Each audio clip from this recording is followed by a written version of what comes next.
The ambient noise of the winter street was a chaotic mix of rush hour traffic, the distant wail of sirens, and the scraping of steel blades on ice. But I wasn't listening to the city. I was tuned to a specific frequency, the pitch of aggression. I was kneeling on the freezing pavement outside the Metro City Ice Rink, my fingers stiff as I tied the laces of my 6-year-old daughter's skates. Mia was vibrating with the specific, high-sugar energy of a Friday night, babbling about axles and loops and the hot chocolate she had been promised if she didn't break any bones. I was nodding, checking the chronograph on my watch, running a mental inventory of the weekend schedule. Laundry, groceries, the filter on the furnace needed changing. The endless, quiet maintenance of a life lived for someone else. Then the frequency changed. It wasn't a scream. It wasn't a crash. It was the sudden, sharp absence of a response. My head snapped up. Instinct overrides fatigue every time. 20 yards away, under the halo of a flickering sodium street lamp that cast everything in a sickly orange glow, a woman was backed against the brick facade of the community music center. She was holding a violin case across her chest like a shield. She had just finished teaching. Her car was parked around the corner, but 3 young men stood in a loose semicircle, blocking her path. They weren't touching her. They were doing something worse. They were consuming her space. They were laughing, low and wet, leaning in with the casual, slouched entitlement of predators who know their prey is too polite to make a scene. "Come on, Professor," one of them said. He wore a varsity jacket that probably cost more than my first car, and his breath puffed out in white clouds of condensation. "Just one drink. Don't be like that. We're just being friendly." The woman, Andrea, looked to be about 40. Even in the dim light, and even in distress, she possessed an elegance that seemed out of place on this gritty sidewalk. She wore a tailored wool coat and a scarf that looked like silk. Her posture was rigid, brittle. She tried to step left. The group shifted left. She tried to step right.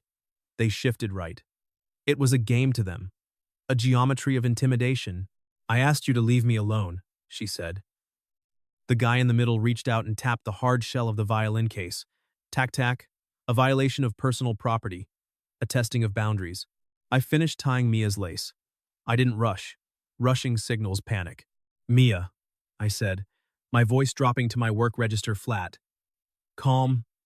Absolute. Go inside the lobby. Stand by the security guard, the one named Earl. Do not move until I come for you." Mia looked at my face. She saw the shift. She had grown up with a father who negotiated with desperate people for a living. She knew when the dad switch flipped to officer. "Okay," she whispered. She scrambled up and skated awkwardly toward the rubber mats leading to the glass doors. I waited until I saw Earl wave at her.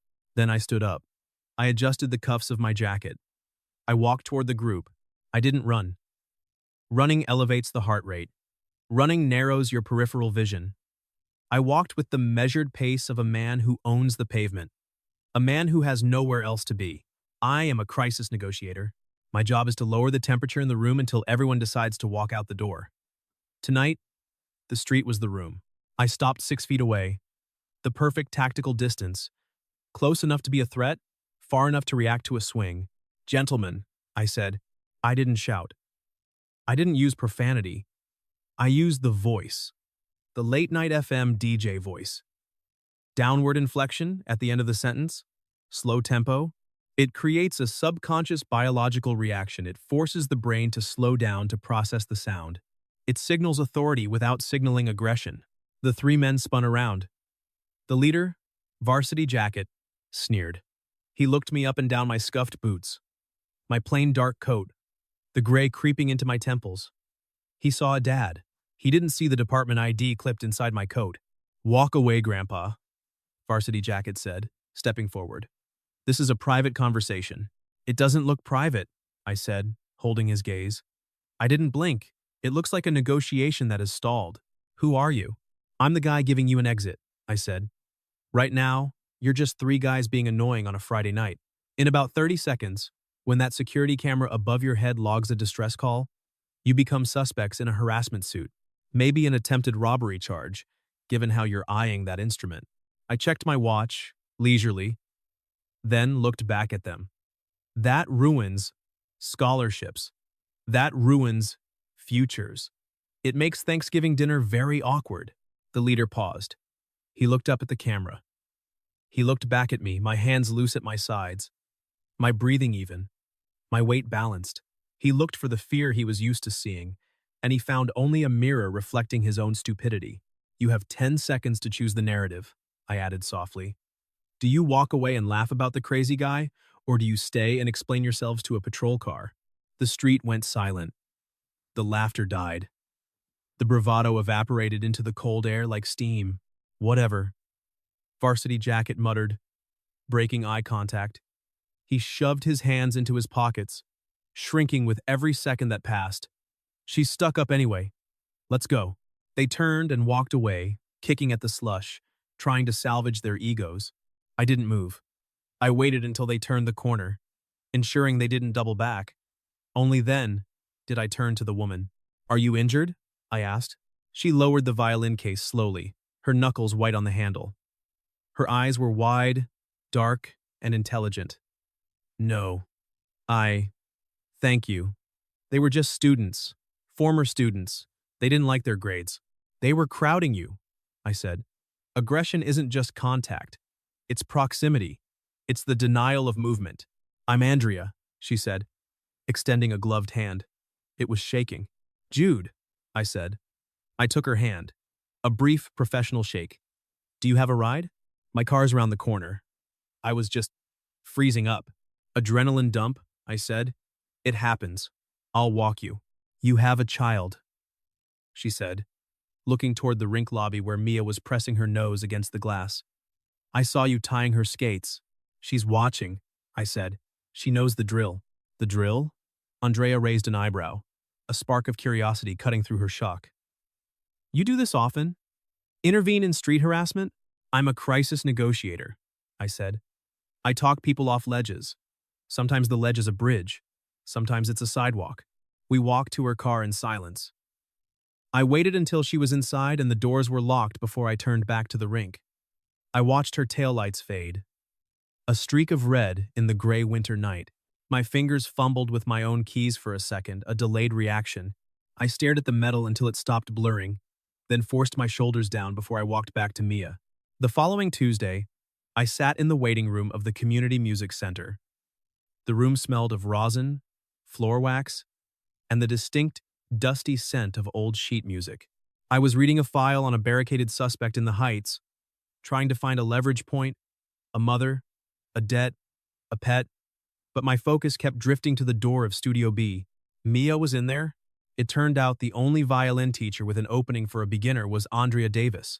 Mia had been waitlisted for months. It wasn't fate, just a cancellation and a receptionist who finally called us back. Sometimes the universe aligns, but mostly, it's just logistics. The door opened. Mia marched out, holding her tiny, quarter-size violin like a trophy she had just won in battle. Andrea followed. She looked different in the warm, golden light of the studio. She wasn't the brittle victim on the street corner.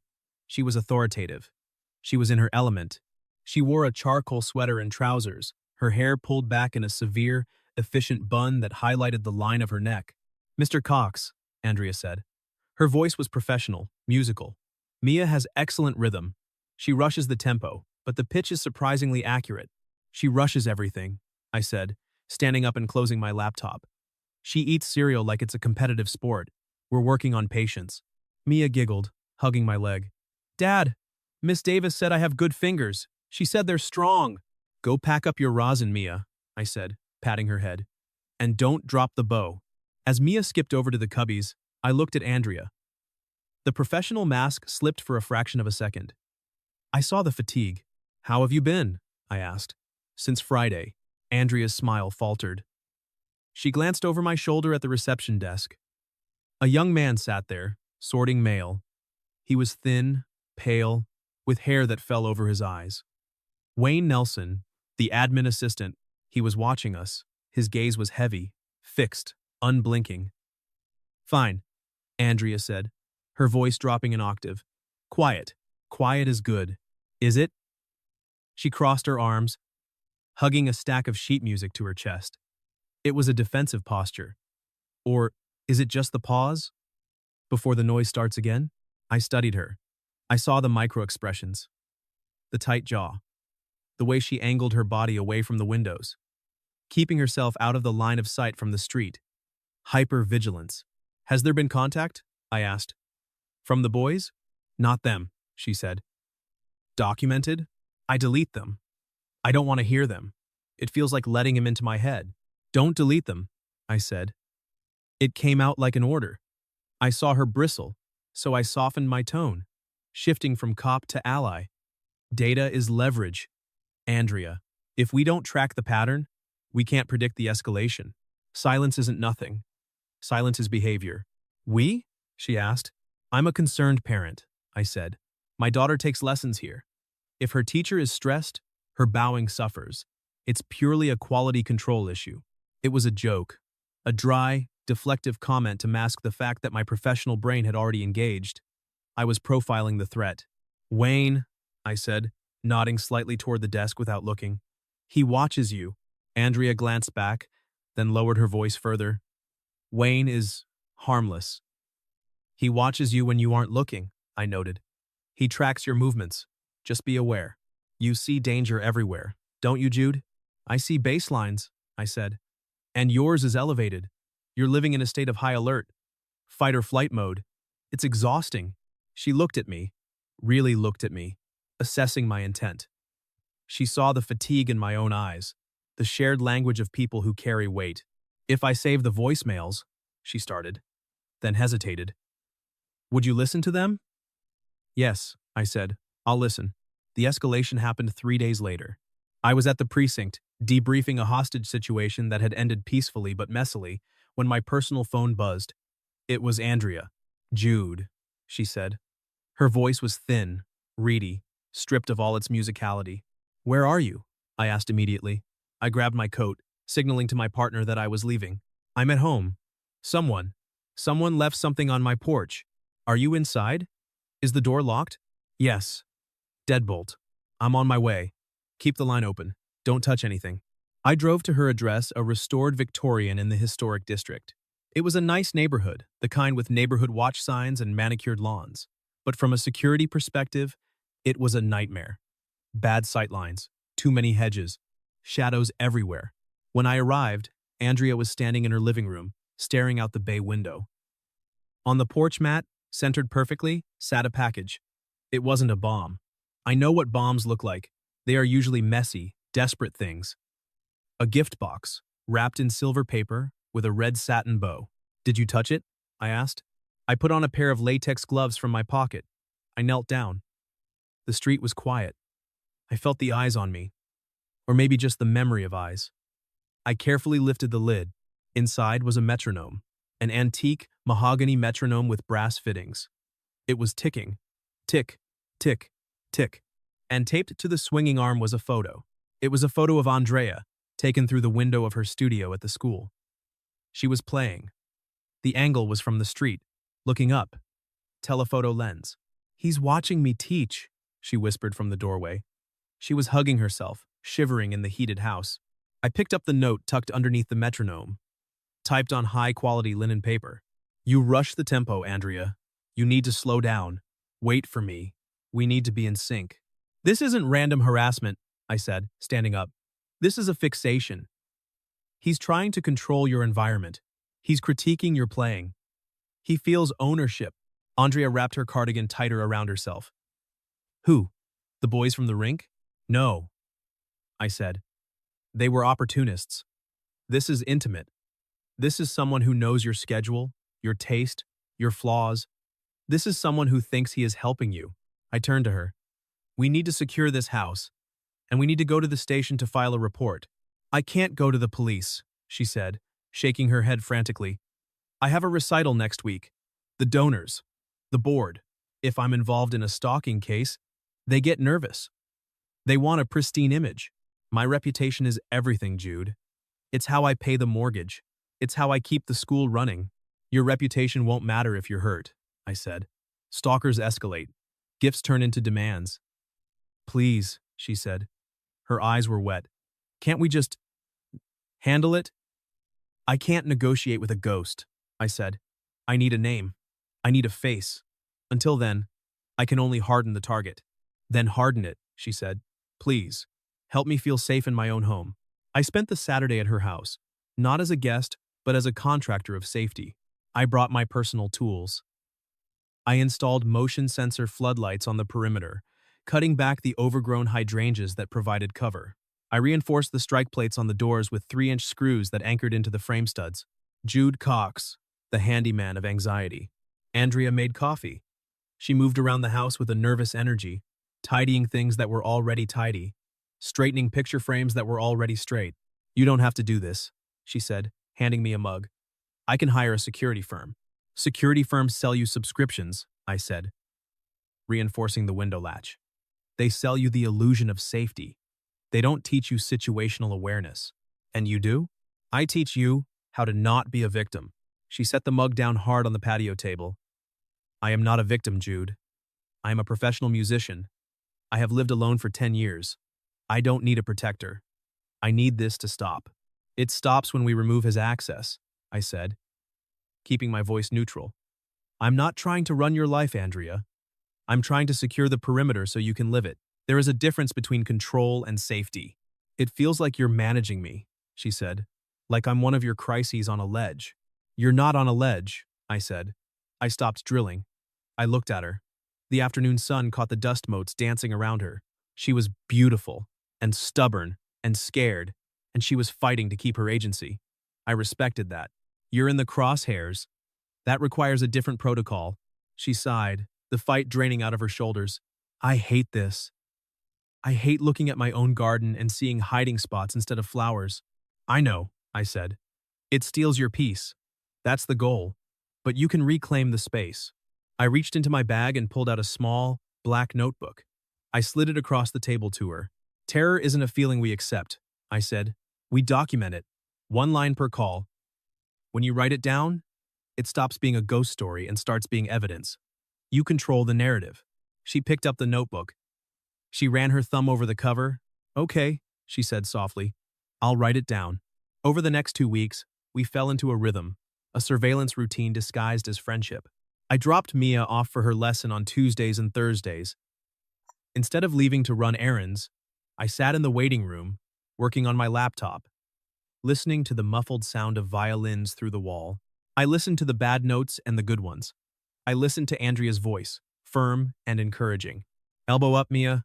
Relax the wrist. Let gravity do the work. Don't fight the bow. After the lesson, Mia would run to the car, and Andrea would stand in the doorway, giving me a nod, a status report. I'm safe. Nothing happened today. One Thursday, snow was falling thick and fast. The roads were bad. The city plows were overwhelmed. You can't drive in this, Andrea said, looking at the street from the studio door. The salt trucks haven't come through the neighborhood yet. It's a sheet of ice. I have 4-wheel drive, I said. We'll be fine. It's not your driving I'm worried about. It's everyone else, she insisted. Come upstairs. I made soup. Wait for the gritters. I hesitated. My rulebook said, maintain distance. My rulebook said, don't get involved with the principal subject. My rulebook was getting harder to read through the snow. Mia is hungry, I said, using my daughter as a shield. If you have crackers, we're in.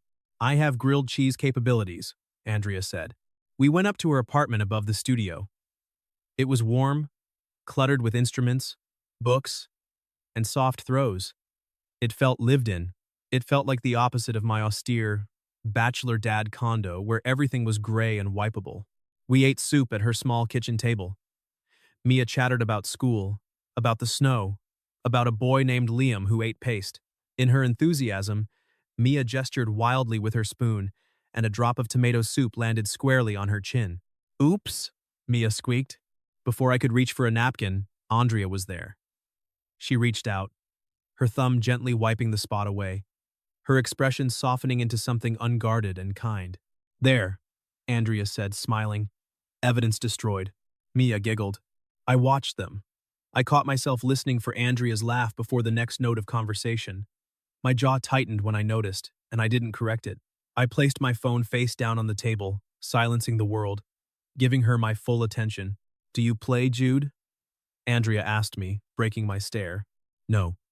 My hands are for opening locked doors and putting up drywall, I said, not making art. Negotiation is an art, she said. It's about pitch and timbre. I heard you that night at the rink. You used a D major voice. Resonant, calming. You lowered the key of the entire street. I used a late-night FM voice, I said. It triggers compliance. It triggers trust, she corrected. There's a difference. How are the calls? I asked, steering back to safer ground. Stopped, she said. Fixations don't give up, I said. They cycle. He's regrouping. He's looking for a blind spot.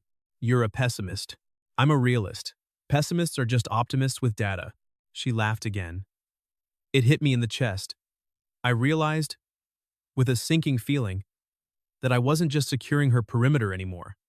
I was guarding the tower because I wanted to be the one inside. The recital was fast approaching. Andrea was stressed, her practice hours extending late into the night. I was at the precinct when the call came. Not from Andrea, from Wayne Nelson, the admin assistant. Mr. Cox? Wayne's voice was shaky, wet. You told me to call if anything weird happened? What is it, Wayne? I was cleaning out the recycling bin in the office. I found drafts, letters. They're typed. On linen paper. Read one. My dearest Andrea. The man in the black coat is a barrier. He creates static. He doesn't understand the tempo of our connection. I will remove the discord. Tuesday. The recital. We will finally be in sync. My blood ran cold. The man in the black coat, me. Wayne, lock the doors, I said. I'm coming. Don't let anyone in. I called the threat into dispatch immediately, requesting a patrol unit to meet me on site. Then I drove. When I got to the studio, Andrea was in a lesson with an older student. I pulled her out. I showed her the letter Wayne had found. She read it. She went pale, her hand flying to her mouth. He's talking about you, she said. He thinks you're static. Who typed this? I asked Wayne. We were standing at the reception desk. I don't know, Wayne stammered. He looked terrified. I found it in the bin. I looked at the paper. High-quality linen stock, cream-colored. This is the same paper you use for the recital programs, I said to Andrea. Yes, she said. We keep a box of it in the supply closet. It's someone inside, I said. Someone with access to your stationery. Someone who knows when the office is empty. I looked at Wayne. He was sweating. He was wringing his hands. Wayne, I said, switching to my negotiator voice. Smooth. In the blue bin. Under the copier. Why were you looking under the copier? I dropped a pen. I looked at Andrea. She was staring at Wayne. Her eyes narrowed. Wayne, she said slowly. You gave me a metronome for Christmas last year. An antique one. You said you found it at an estate sale. Wayne froze. Yes, mahogany, like the one. He stopped. He realized he had slipped. The metronome on the porch. He knew about it. We hadn't told anyone about the specific contents of that box. Only Andrea and I knew. Jude, Andrea said, stepping behind me. Wayne's face changed. The nervous, helpful admin vanished. A cold, flat mask settled over his features. His posture straightened. You don't appreciate him. Andrea, Wayne said. His voice was different now. Deeper. Authoritative. You play for these children who don't listen. But I listen. I hear every mistake. I hear the rushing. He turned his gaze to me. He's a brute. He's noise. He doesn't understand the music. Wayne, I said, stepping between them. Let's talk about the tempo. No, Wayne shouted. He grabbed a pair of heavy shears from the desk. He didn't lunge at me. He lunged at the wall. He smashed the glass of the fire alarm pull station. The sirens began to wail. Sprinklers hissed overhead. Chaos erupted. Wayne bolted. He ran out the back door into the alley while the alarm shrieked. I started to chase, instinct taking over, but Andrea grabbed my arm. Jude! Don't leave me! I stopped. The instinct to hunt warred with the instinct to protect. The hunter wanted to run him down. The father, the protector, knew the primary asset was vulnerable. I chose protection. I'm here, I said. He's gone. We stood in the shrill noise of the alarm, the sprinklers misting down on us. I pulled her against me, shielding her from the spray. She buried her face in my coat. It was Wayne, she sobbed. He made me tea every day. He sat at that desk and smiled at Mia. He was hiding in plain sight, I said. That's where they always are. The police issued a warrant for Wayne Nelson. He was in the wind. His apartment was empty, a shrine to Andrea. Walls covered in photos, schedules, and stolen items. Andrea canceled the recital. I can't do it, she said. We were in her living room. I had moved Mia to my sister's house for the weekend. I was staying on Andrea's couch. He wants you to stop, I said. If you cancel, he wins. He controls the silence. He has shears, Jude. He has a delusion that we are soulmates. I can't stand on a stage and play, knowing he might be in the dark. I will be in the dark, I said. I will be watching. You can't catch a ghost, she quoted me back. I can if I know the ghost's face. She shook her head. She poured a glass of wine, her hand trembling again. You don't understand. I feel exposed. Like he's sitting in the front row of my life, claiming every note. I walked over to her. I took the glass from her hand and set it down on the coaster. You don't play for him, I said. You play for yourself. You play for the music. And you play for Mia, who thinks you hung the moon. I'm scared, she whispered. Good, I said. Fear is data. Fear keeps you sharp. Complacency is how things go wrong. I don't want to be sharp, she said. I want to be safe. She leaned into me. I put my arms around her. It wasn't professional. It wasn't a tactical embrace. I will keep you safe, I promised. But you have to hold the line. Don't let him take the music. If he takes the music, he takes you. She looked up at me. If I play... No, I said. I'll be in the wings, watching the exits. That's my job. She looked disappointed, then resolute. Okay, I'll play. The night of the recital, the concert hall was packed. The air was thick with perfume, velvet dust, and expectation. I was backstage, wearing a headset, monitoring the feeds from the security cameras I had augmented with my own gear. I had a team of 2 off-duty officers at the doors. Andrea walked onto the stage. She stepped out in concert, black all focus, no fear, chin lifted like she'd practiced for years. She looked regal. She looked like a queen, reclaiming her throne. She raised her violin. She began to play. It was Bach. Precise, mathematical, emotional. I scanned the crowd. Row by row, faces, coats, hands. I was looking for anomaly. Then I saw him. He wasn't in the seats. He wasn't in the lobby. He was up in the lighting gantry. Wayne Nelson, wearing black stagehand clothes, moving along the catwalk above the stage. He had something in his hand. A sandbag weight used for counterbalancing the curtains. He was positioning himself directly over Andrea. Target acquired, I whispered into the headset. Catwalk. Stage left. I didn't wait for the officers. I ran for the access ladder. I climbed fast. Silent. The music swelled below me, masking the sound of my boots on the metal rungs. My lungs burned. I reached the catwalk. Wayne was untying the safety line of the sandbag. He was crying. She has to stop, he was muttering. If she stops, she'll listen. The tempo is wrong. Wayne, I said. He spun around. He nearly slipped on the grate. He clutched the railing with one hand, the sandbag with the other. You, he hissed. You ruined the harmony. You brought the static. There is no harmony in a sandbag, Wayne, I said, keeping my voice low, hypnotic. That's just gravity. Gravity is boring. She loves me, he said. She just doesn't know it yet. I have to wake her up. Dropping 50 pounds of lead on her won't wake her up, I said. It will silence her. Forever. Is that what you want? A silent world? No music? He hesitated. The sandbag swung gently. Put it down, Wayne, I said. Let's talk about the tempo. You said she rushes it. Maybe you're rushing it. He looked down at Andrea. She was playing a cadenza. It was beautiful. It was soaring. Listen to her, I said. Don't interrupt the solo. A true partner waits for the rest. Wayne listened. His grip on the rope loosened. The tears streamed down his face. I just wanted her to see me, he wept. I see you, I said. I took a step forward. And the police see you. It's over, Wayne. Don't make it a tragedy. Make it a drama. Walk off stage. He looked at me. He looked at the rope. He let go of the rope. But he didn't drop the bag. He stepped back. He slumped against the railing. "I'm tired," he said.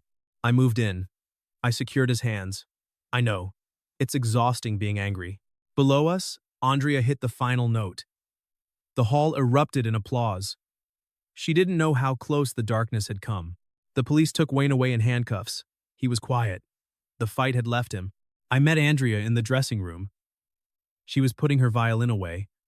Her face was flushed with the high of performance. She looked exhilaratingly alive. "I did it," she said, turning to me. "I played. You were perfect," I said. "Did you hear the Bach?" "Every note," I said. I had the best seat in the house. I didn't tell her about the sandbag. Not yet. I didn't want to taint the victory with the mechanics of her survival. "Jude," she said, "thank you. For the perimeter. The threat is neutralized," I said. "Wayne is in custody. Documented. Filed." "So, the job is done?" I looked at her.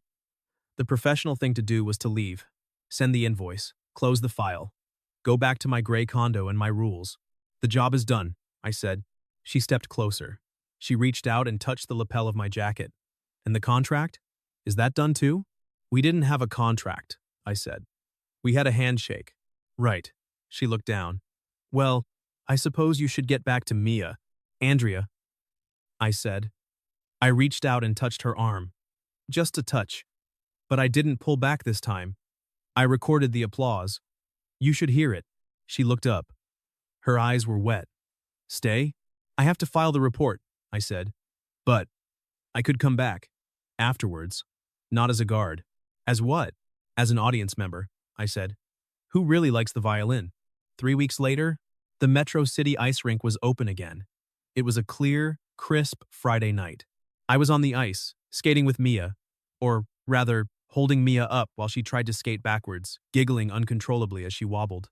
Earl, the security guard from that first night, waved at us from the booth, giving me a thumbs up. "Dad, look!" Mia shouted, pointing toward the side. Standing at the barrier was Andrea. She wasn't wearing her concert black. She was wearing a thick wool coat and a colorful scarf. She looked relaxed. She looked safe. I skated over to the wall. "Professor," I said. "Mr. Cox," she smiled. "I heard there was a skating lesson happening. I thought I'd observe the tempo." "The tempo is chaotic," I said, "but enthusiastic." She held up a thermos. I brought hot chocolate. And I brought something else. She pulled a folded paper out of her pocket. It was a copy of the Temporary Protective Order with a firm hearing date set for next month. "Served and filed," she said. "One step at a time." "Good," I said. "That means the negotiator is off the clock."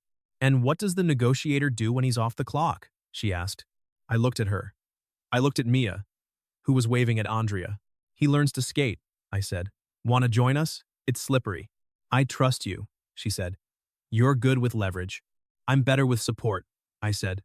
She stepped onto the ice. She wobbled immediately. I caught her hand. I didn't let go. "See?" I said. Baseline established. "Shut up and skate, Jude," she laughed. The streetlights hummed. The ice scraped. It sounded like a metronome ticking, steady and sure. But for the first time in a long time, the noise didn't bother me. It sounded like music. The end. Closing thoughts. The core lesson. I learned that true courage isn't about facing danger alone. It's about accepting help when you're cornered.